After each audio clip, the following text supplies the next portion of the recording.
घबराई हुई क्यों लग रही हैं आप? अभी कहाँ है दिव्या? भाई साहब, अविनाश जी और मैं बाहर जाने वाले थे लॉन्ग ड्राइव पर। अविनाश जी ने गाड़ी भी निकाल ली थी, लेकिन पता नहीं फिर क्या हुआ, अचानक से वो अकेले ही चले गए। तब से उन्हें फोन ट्राई कर रही हूँ, लेकिन उनका फोन बस बिजी आई जा रहा है। मुझे घबराहट सी हो रही है, पता नहीं कुछ गलत ना हो कहीं। आप चिंता मत कीजिए, यहीं कहीं गए होंगे, आ जाएंगे। हाँ दिव्या, वसु सही कह रही है, अभी किसी काम से क्या होगा। रुको मैं कॉल करता हूँ। हाँ प्लीज। हेलो। हाँ दादा, अभी कहाँ है तू? और तू दिव्या के साथ बाहर जाने वाला था ना, तो अकेला ही निकल गया। वो कितनी परेशान हो रही है, तुझे कॉल भी कर रही है तो कॉल भी नहीं ले रहा है। कहाँ है तो चल क्या रहा है? दादा, एक छोटी सी बच्ची है स्वीटू नाम की, वो अपने पापा से बात करना चाहती है और बार बार गलती से मुझे फोन कर दे रही है, बार बार रॉन्ग नंबर लगा दे रही है। मैंने उसको कई बार बता दिया कि बेटा ये रॉन्ग नंबर है, लेकिन वो बार बार मेरे को फोन करती है। बताती है कि स्कूल में उसको लोग परेशान करते हैं और उसको बोलते हैं तेरे पापा नहीं है, तेरे पापा नहीं है, और पापा समझ के मुझसे बात कर रही है, जबकि मैं कई बार उसको बोल चुका हूँ कि बेटा ये रॉन्ग नंबर है। अब अपने पापा को ढूंढने के चक्कर में ना घर से बाहर निकल गई, वो भी अकेली, वो भी बिना किसी को बताए। दादा यार, उसका फोन भी स्विच ऑफ आ रहा है, मैं एकदम पैनिक किया हूँ। बेचारी बच्ची है, सड़क पे क्या कर रही होगी, खतरे में ना हो किसी। तो करेगा क्या अभी? वो कौन है, कैसी दिखती है, किस सड़क पर भटक रही होगी, ये तू कैसे पता लगाएगा? हाँ दादा, मुझे कुछ भी नहीं पता है, लेकिन एक छोटी बच्ची को ऐसे उदयपुर के सड़कों पे अकेला भी तो नहीं छोड़ सकता ना दादा मैं। कि हम ढूंढेंगे उसे, लेकिन ऐसे क्लूलेस होके नहीं। मेरे कुछ दोस्त हैं पुलिस में, हम उनकी हेल्प से उसको ढूंढेंगे। उसके फोन की लोकेशन ट्रेस करनी होगी, ठीक है? दादा इतना टाइम नहीं है, पुलिस जब तक आएगी तब तक तो बहुत देर हो जाएगी ना। अभी यही रास्ता है, मैंने कह दिया ना, बच्ची मिल जाएगी, हम उसको ऐसे ही ढूंढेंगे। तू घर आ अभी के अभी, इट्स एन ऑर्डर। टेंशन मत ले, वो घर पहुंच गई है। अरे थैंक गॉड यार, अंदर ना अजीब सी बेचैनी सी थी। ठीक है घर पहुंच गई, लेकिन आप आज घर पे क्यों? छुट्टी ली आज आपने? वो सारिका काकी ने मेरे मैनेजर को फोन करके कहा था कि इस घर में होने वाली सारी डिलीवरीज मुझे करनी होगी, और मैं बार बार मासा को दुख नहीं पहुंचाना चाहता था, इसलिए मैंने जॉब छोड़ दी। सारिका काकी का ना बहुत हो गया, बस आप बार बार रोकते रहते हैं। आज मैंने बता अविनाश सर, सारिका मैडम उम्र में हमसे बहुत बड़ी है, और कभी कभी वक्त से बेहतर जवाब और कोई ना दे सके। आप देखिएगा,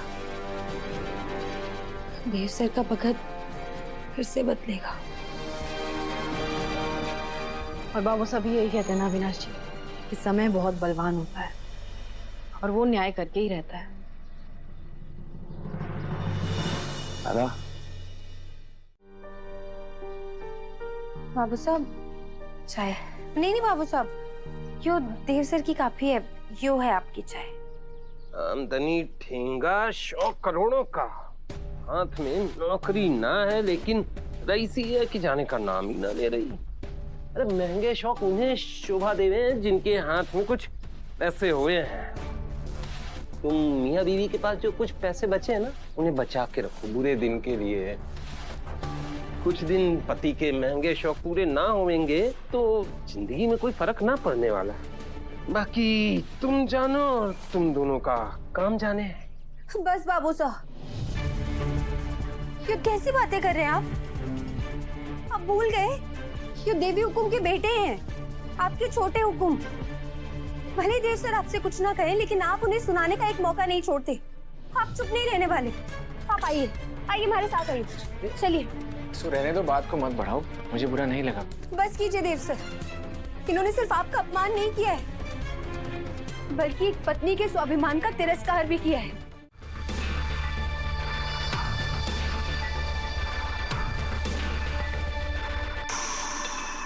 इन्हें मिर्गी का दौरा पड़ा, ऐसा कुछ पहले भी हुआ था क्या?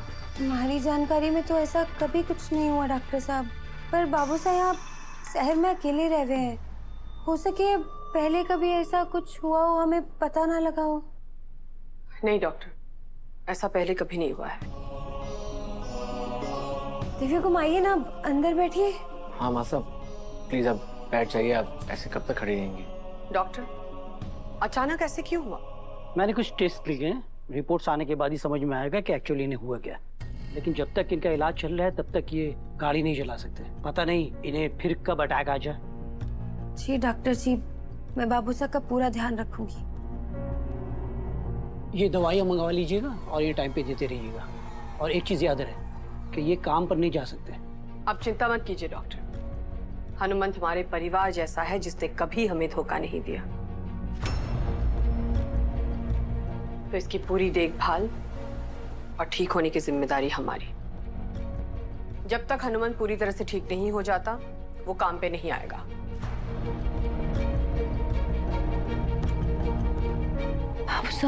काकू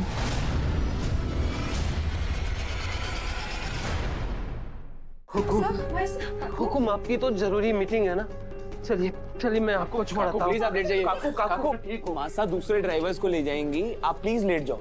ठीक हूँ अभी बाबा। आपको आराम की जरूरत है काकू, आप वो ठीक नहीं हो। काकू काकू बाबू साहब, यार देखिए हनुमान जी, आपको आराम करने की सख्त जरूरत है। अभी आप ड्यूटी अटेंड नहीं कर सकते, नहीं तो आपको वापस अटैक आ सकता है। हाँ हनुमंत, मीटिंग हम देख लेंगे, लेकिन इस वक्त तुम्हें आराम की जरूरत है, ठीक है?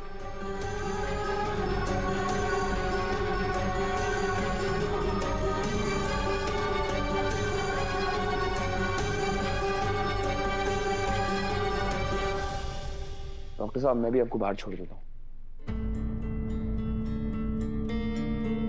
वसु, कोई भी जरूरत हो तो कॉल करना। भाई सा ध्यान रखिएगा।